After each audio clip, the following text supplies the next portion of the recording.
Chapter 1. The Vanishing Star. Vinícius Júnior was on top of the world. At only 24, he had become the face of Real Madrid and the Brazilian national team. His dazzling footwork and clutch goals had turned him into a global icon. Every match was a show. Every touch of the ball left defenders trembling. But all of that changed after one night in Madrid, a night that would unravel secrets more dangerous than any defender he had ever faced. It started with a simple phone call. "Vinícius, we need to talk," said the unfamiliar voice on the other end of the line. "Meet me at the warehouse on Calle de las Huertas." Alone. Most people would ignore such a message, but Vinícius had a feeling this was important. He slipped out of his penthouse apartment under the cover of darkness and arrived at the warehouse, where a hooded figure stood beneath the flickering glow of a streetlight. "You don't know me, but I know you," the figure said. "And I know how you really got into Real Madrid." Vinícius froze. "What are you talking about?" The man tossed a black folder at his feet. Vinícius opened it. Inside were documents, emails, and bank statements. Money transfers, coded messages, and scouting reports, all pointing to a shady backroom deal that had guaranteed his transfer to Madrid years ago. But it wasn't Real Madrid that had orchestrated it. It was a criminal organization known as La Sombra, the Shadow. "They paid for your success," the man said. "And now they want repayment." Chapter 2. The Debt. Vinícius couldn't believe it. He had worked for everything he had: the training in Flamengo's youth academy, the endless drills, the tears after every defeat. But the evidence was undeniable. Someone had been pulling the strings behind the scenes, ensuring that his path to stardom was free of obstacles. "Why are you telling me this?" Vinícius demanded. "Because they want you to lose the next Clásico against Barcelona." Vinícius's heart dropped. The next El Clásico was only 3 days away, the most anticipated match in the football world. Real Madrid needed a win to stay on top of the league. Losing was not an option. "And if I don't? Then they'll release the evidence. Your career will be destroyed, and your family will no longer be safe." Vinícius's blood turned cold. His family back in São Gonçalo, his mother, his siblings, they were all at risk. "You have 72 hours. Chapter 3. A Dangerous Game. Vinícius knew he had to act fast. He called in the only person he could trust, Luka Modric. Despite their age difference, Modric had become a mentor and an older brother to Vinícius. "Luka, I need your help," Vinícius said, showing him the documents. Modric studied the papers carefully. "This isn't just a threat," Luka said. "This is a setup. Someone inside the club is working with La Sombra." "But who?" Modric narrowed his eyes. "We'll have to find out. But first, you're not losing that match." Vinícius shook his head. "If I don't, they'll destroy my career and go after my family. Then we'll make sure they can't." Chapter 4. The Double Cross. 2 days before the match, Vinícius and Modric tracked down the source of the documents, a shady financial consultant named Javier Blanco, who had been spotted meeting with Real Madrid executives in secret. Blanco was nervous when they confronted him in a dimly lit hotel bar. "I had no choice," Blanco stammered. "They knew about my debts. They made me funnel money into your transfer, otherwise they would have exposed me." "Who inside the club is helping them?" Modric pressed. Blanco hesitated. Then he whispered a name that made Vinícius's stomach turn: Florentino Pérez, the president of Real Madrid. Chapter 5. El Clásico. The Santiago Bernabéu was packed. Millions were watching worldwide. Vinícius stood in the tunnel, his heart pounding. Across the hall, Barcelona's players lined up. Vinícius locked eyes with their captain, a cold, calculating stare. As the match began, Vinícius felt the weight of the threat hanging over him. He could sabotage the match, give the ball away, miss easy chances. That would protect his family, but it would also betray everything he had worked for. In the 89th minute, the score was tied 1-1. Vinícius received the ball on the left wing. He saw the Barcelona defenders closing in. He could go down. He could miss. But instead, he accelerated. He cut inside, weaved past one defender, then another. The keeper rushed toward him. Vinícius chipped the ball delicately over him, into the back of the net. The stadium exploded. But Vinícius knew this wasn't over. Chapter 6. The Reckoning. After the match, Vinícius received a text. "You made the wrong choice. You'll pay for this." That night, Vinícius's phone buzzed again. It was an unknown number. "Hello?" A deep voice answered. "You've made yourself a target, Junior." "I don't care," Vinícius said. "Come for me if you want, but stay away from my family." The voice laughed. "It's not your family you should worry about." A photo appeared on his screen. It was Modric, tied to a chair, bruised and bleeding. We'll see if you're still as brave when the people you love start disappearing. Chapter 7. The Shadow's Face. Vinícius had no choice. He would have to confront La Sombra directly. With the help of Blanco, who turned on the organization to save himself, they traced the group's base of operations to an abandoned villa outside of Madrid. Vinícius and Blanco stormed the villa under cover of night. Inside, they found Modric, barely conscious, but alive. And at the center of it all sat a man in a dark suit, Perez. You really thought you could outsmart us? Perez said. You destroyed your own club to protect your dirty money? Vinícius asked. I built this club. I control it. Perez leaned forward. And I control you. Vinícius smiled. Not anymore. From behind Perez, Modric slid free from his bonds. You should know better than to leave me untied. With a swift punch, Modric knocked Perez unconscious. Chapter 8. The Aftermath. Perez was arrested. Blanco testified, providing evidence of money laundering and criminal activity. Real Madrid was cleared of wrongdoing and Vinícius was hailed as a hero. Modric recovered. You saved me, he said. You'd have done the same for me. As for La Sombra, it disappeared. Or so it seemed. Months later, Vinícius received another letter. Inside was a single sentence. The shadow never dies. Vinícius smiled. Let them try. Chapter 9. A New Threat. Vinícius sat alone in his penthouse, the dim city lights of Madrid flickering beneath the massive glass windows. The letter lay open on the coffee table. The shadow never dies. He traced the edge of the paper with his fingers. Who had sent it? Perez was in prison. La Sombra should have been finished. But someone out there was still watching him. His phone buzzed. An unknown number. He hesitated, then answered. Hello. Silence. Then a distorted voice. We told you not to cross us, Junior. You think Perez was the head of the snake? He was just a puppet. We are still watching. And now, we're closer than you think. The line went dead. Vinícius stood up, his pulse quickening. He walked to the window and peered down at the street below. A black SUV sat parked across the street. The headlights were off, but he could feel eyes on him. A knock at the door. Vinícius grabbed a knife from the kitchen and slowly approached. Who is it? Luka. Vinícius opened the door. Luka Modric stepped inside, looking tense.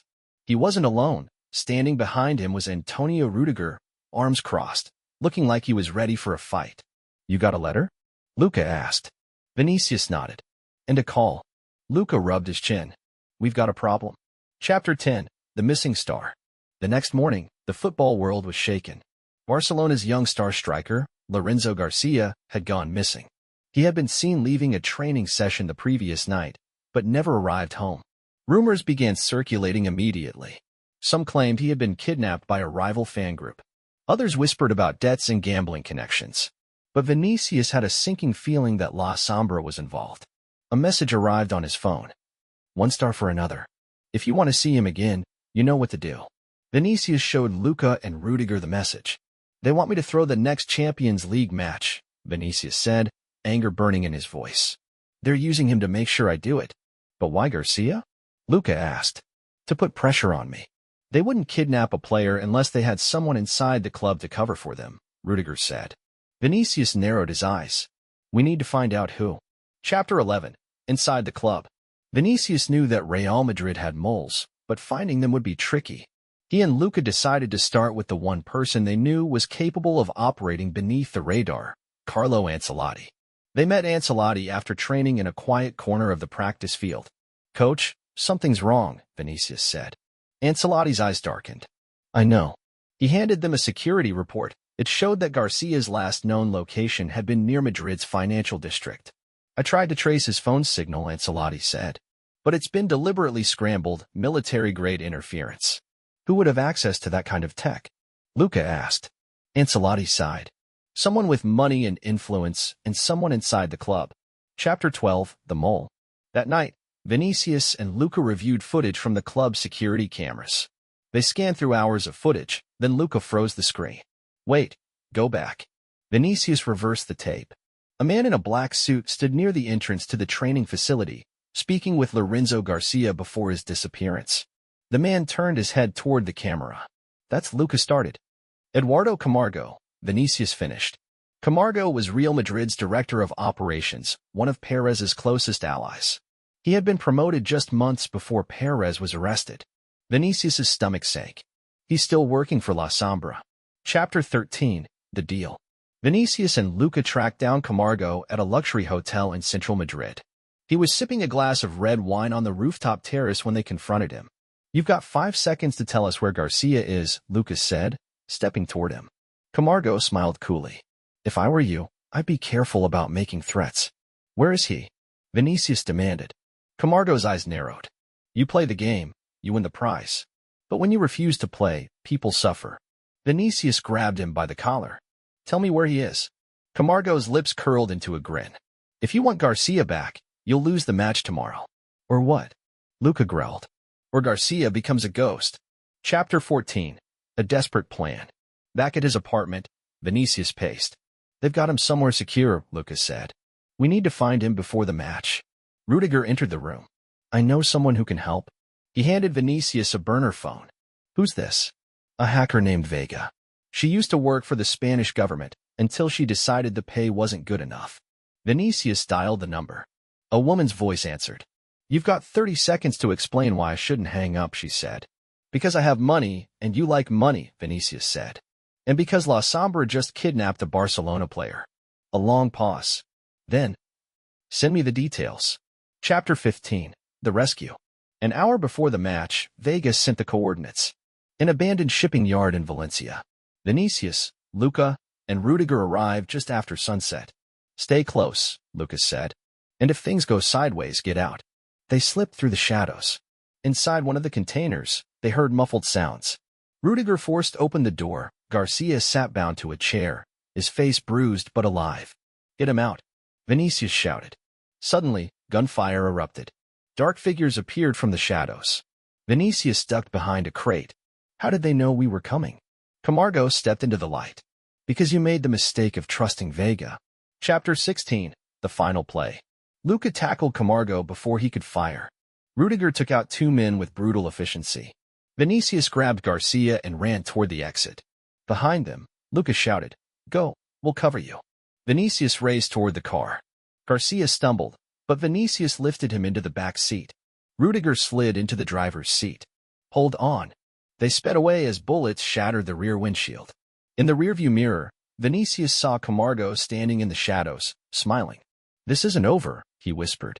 Chapter 17, Redemption. Vinícius arrived at the stadium 5 minutes before kickoff. Garcia was safe, but Vinícius was exhausted.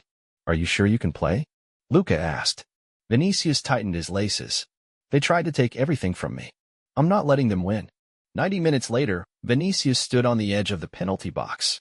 He received a perfect cross and drove the ball into the top corner. Madrid won 3-2. After the match, Vinícius's phone buzzed with a message. "You've made an enemy tonight. And this time, we won't miss." Vinícius smiled. "Let them try." Chapter 18, The Silent War. The victory in the Champions League should have felt like a triumph, but it didn't. Vinícius lay awake in his penthouse, the glow of the Madrid skyline casting faint shadows on the ceiling. His phone sat face down on the nightstand. He hadn't told Luca or Rudiger about the last message. They had already risked too much. But deep down, Vinícius knew the war wasn't over. A soft knock at the door made him sit up. He reached for the knife he now kept beneath his pillow, a precaution he never thought he'd need. "Who is it?" "Luca." Vinícius relaxed and opened the door. Luca stood there, his face tense. "We have a problem." Luca handed him a tablet. On the screen was live security footage from Real Madrid's training facility. 3 men in black suits walked through the main hallway. "Who are they?" Vinícius asked. "Agents from the Spanish government," Lucas said. "They're investigating Real Madrid's financials, and they're asking about you." "Why?" "Because someone inside the club told them you were part of the scheme." Vinícius's blood turned cold. "Who?" Luca's eyes darkened. "Eduardo Camargo." Chapter 19, The Frame Star. By the time Vinícius arrived at the training ground, chaos had already broken out. Ancelotti was arguing with the agents in the hallway. Several club staff members were being escorted out of the building. Reporters were gathering outside, sensing a scandal. "Mr. Júnior," one of the agents called. "We need to speak with you." Vinícius followed the agents into a cold office. They sat across from him at a plain metal table. "Do you know why you're here?" "No," Vinícius said, his face calm despite the storm building inside him. The agent slid a folder toward him. Inside were transaction records, large sums of money moving through offshore accounts, all tied to Vinícius's name. These accounts were opened using your identity, the agent said. The money was traced back to illegal betting operations connected to La Sombra. Vinícius leaned back in his chair. This is fake. The records are real, the agent replied. Someone set you up, and we need to know why. Vinícius's jaw tightened. Because I refused to play their game. The agent's expression darkened. Then I hope you're ready for the consequences. Chapter 20. The Offer. That night, Vinícius sat in his apartment, waiting for the next move. It came at 2 a.m. A knock at the door. This time, it wasn't Luca, it was Camargo. Relax, Camargo said, stepping inside like he owned the place. If I wanted you dead, you wouldn't have made it through the Champions League final. Vinícius's hands curled into fists. What do you want? Camargo smiled. You're in trouble, Junior. The government is coming for you. The media will tear you apart. You'll lose everything. Vinícius's eyes narrowed. And let me guess, you have a way to fix it. Camargo sat down on the leather couch, casually adjusting his cufflinks. We make the charges disappear. Your name gets cleared. But in return, I throw the World Cup? Camargo grinned. That's right. Brazil was set to play in the World Cup final in 2 months. It would be Vinícius's crowning moment, his legacy. Why? Vinícius asked. There's more money in a Brazil loss than in a win, Camargo said. Betting markets are already shifting. If you lose, the right people get very rich. And if I say no? Camargo's smile faded. Then you'll spend the next 10 years in prison for crimes you didn't commit. Vinícius stood. Get out. Camargo's eyes hardened. Don't be stupid, Junior. Your mother, your siblings, accidents happen all the time. Vinícius's heart pounded. His mind flashed back to his family's small house in São Gonçalo, his mother watching his games, his little brother wearing his jersey. You have 48 hours, Camargo said. Make the right choice. Chapter 21. The Plan. The next morning, Luca and Rudiger met Vinícius at a private training ground. I'm not losing the World Cup, Vinícius said. Then we need to destroy them from the inside, Luca said. We can't just take down Camargo, Rudiger added. He's connected to people in the government. If we expose him without proof, they'll bury us. Then we find the proof, Vinícius said. And we hit them where it hurts. Rudiger smiled. I know a guy. Chapter 22. The Heist. 2 nights later, Vinícius, Luca, and Rudiger met with Vega at a private airfield outside of Madrid. You're insane, Vega said. You want to break into a government safe house? They have the proof there, Vinícius said. Bank records, transfer orders, everything that ties La Sombra to Camargo and the betting syndicates. Vega sighed. Fine. But if you get caught, I don't know you. They arrived at the safe house at midnight. Vega hacked the security system while Rudiger took out the guards. Vinícius and Luca slipped into the building, past a series of infrared tripwires. In the main office, Luca cracked open a filing cabinet. Inside were stacks of documents and flash drives. Luca stuffed them into a bag. Got it, Luca said. An alarm blared. Move. Rudiger shouted from the hallway. They ran toward the exit. Security guards swarmed the building. Vinícius launched a fire extinguisher down the hall, creating a smokescreen. They burst through the front door and jumped into a black SUV. Drive. Luca shouted. Chapter 23. The Fall. Back at a secure location, Vega analyzed the files. This is it, she said. Camargo's been running the operation through shell companies tied to government officials. If this gets out, they all burn, Luca finished. Vinícius contacted a journalist from El País, one he could trust. He delivered the files under the condition that they would be released in 24 hours. The next morning, the headlines exploded. Spanish government involved in illegal betting scandal tied to football's dark network.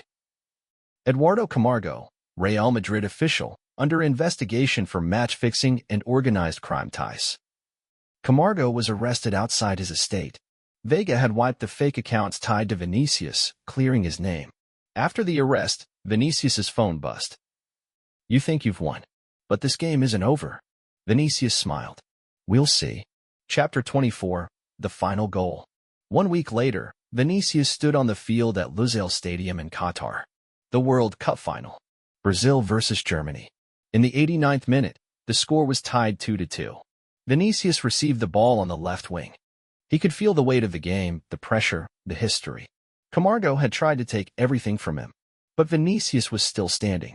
He cut inside, drove toward the box, and curled the ball toward the top corner. The net rippled. Brazil had won.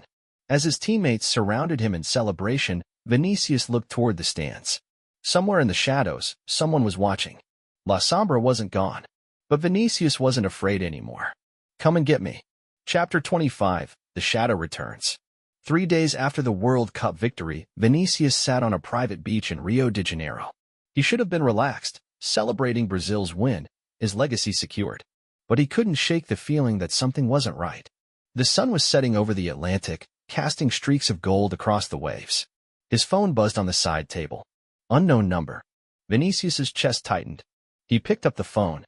Congratulations on the World Cup, Junior. That goal was something special. Vinícius stood up. Who is this?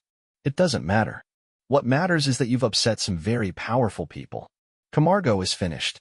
La Sombra is done. The voice chuckled softly. Camargo was a puppet. You've cut the strings, but the hand that controls them is still out there. Vinícius scanned the horizon. A black yacht floated offshore, sleek and massive. We could have left you alone, Vinícius. But you made a choice.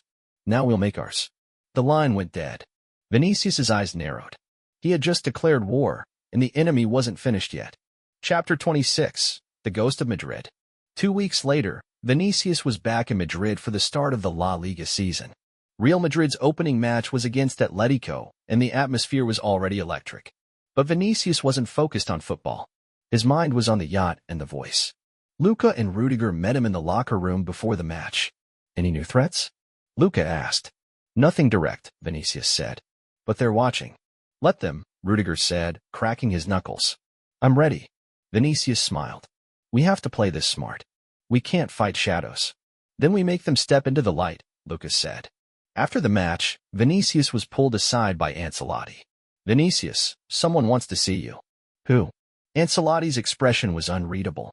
He's waiting in the executive box. Vinícius walked up the VIP corridor, his heartbeat quickening. Inside the luxury suite sat a tall man with silver hair and cold blue eyes.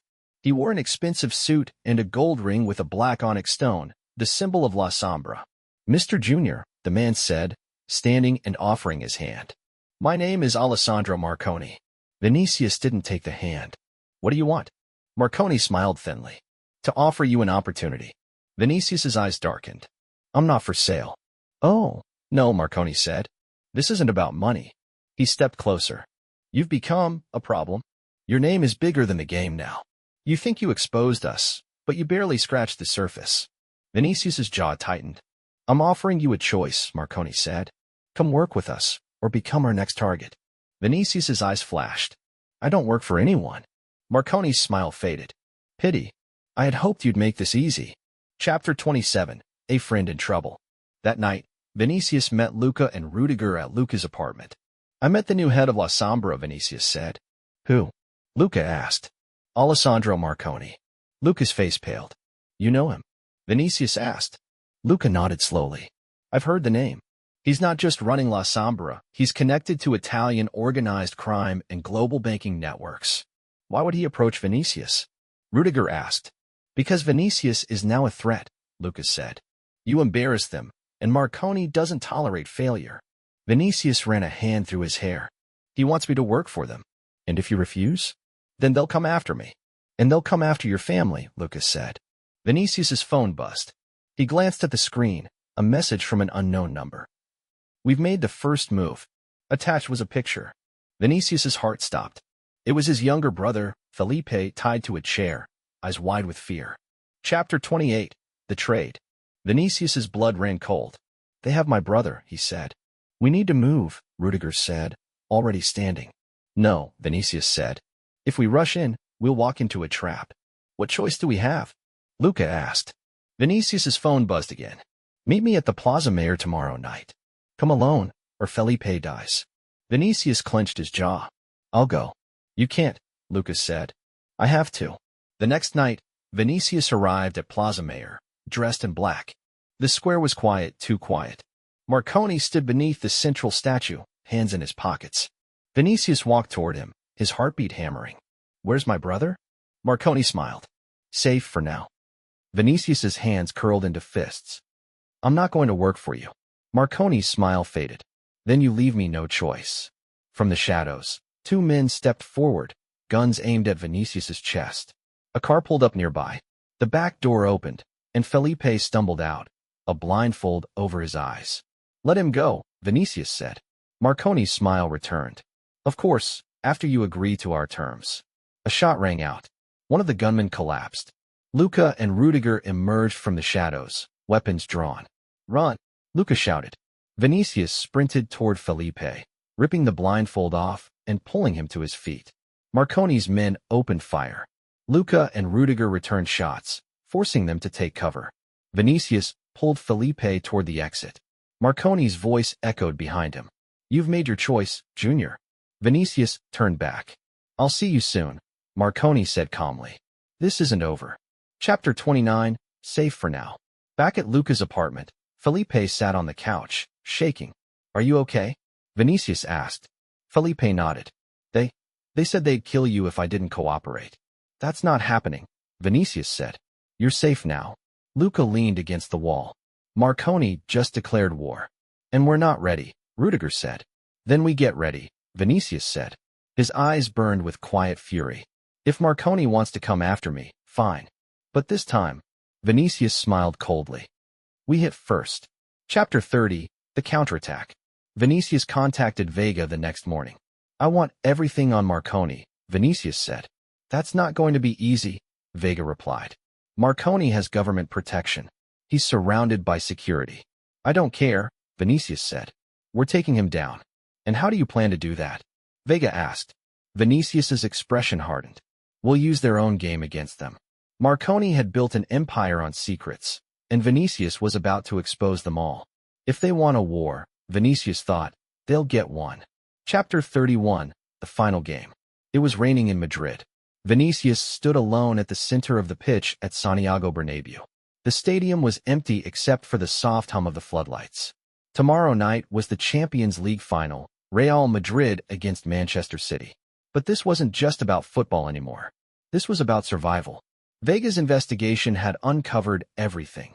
Marconi's web of offshore accounts, the illegal match-fixing networks, the bribes to government officials. Marconi's empire was hanging by a thread, and Vinícius was about to cut it. But Marconi wasn't going down quietly. A message had arrived that morning. If you step onto that field tomorrow, you die. Vinícius smiled to himself. They're scared. Chapter 32, the trap. That night, Vinícius received a call from Vega. I found something, she said.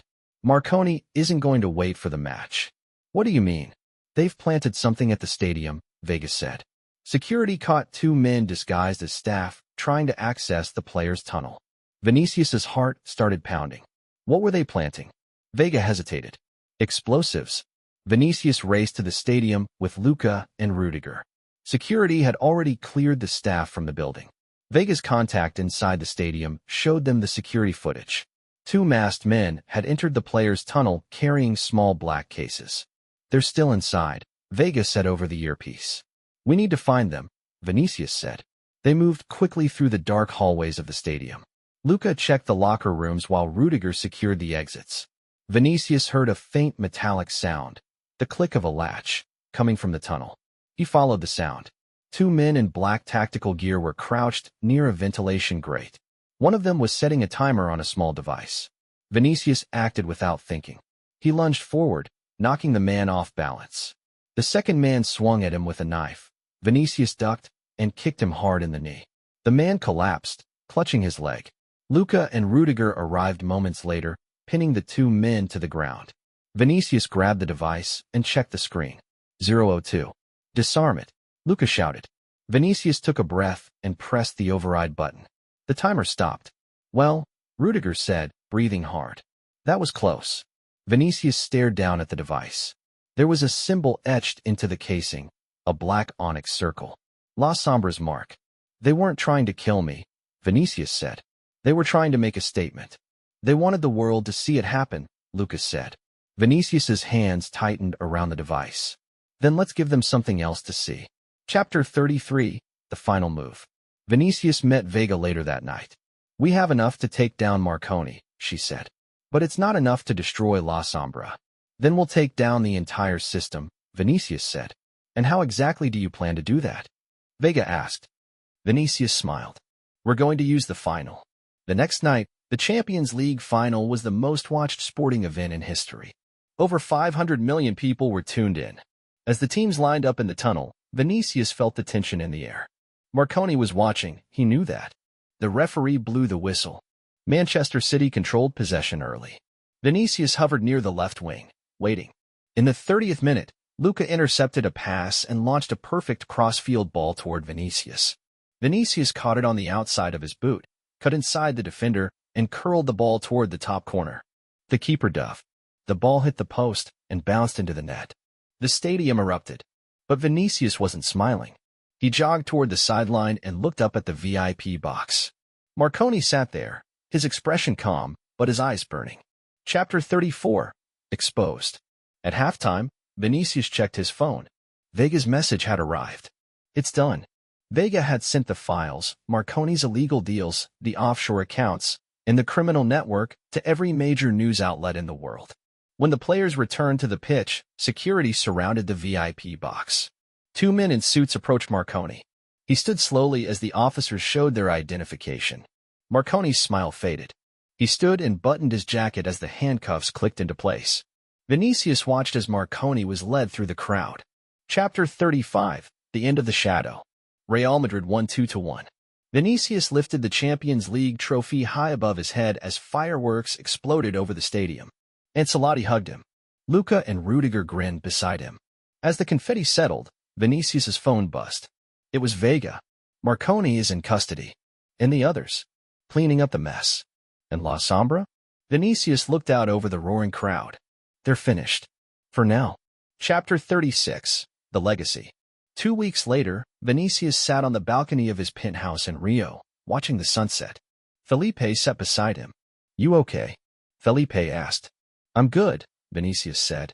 For now. You think they'll come back? Vinícius smiled faintly. Maybe. But this time. Vinícius stood, stretching his arms behind his head. I'll be ready. A cool breeze rolled off the ocean. Vinícius's phone buzzed. Unknown number. Congratulations, Junior. A beautiful goal. We'll be in touch. Vinícius smiled and tossed the phone onto the table. Let them try. Vinícius Júnior had fought the shadow and won. But deep down, he knew. The game never ends. Fire the end fire.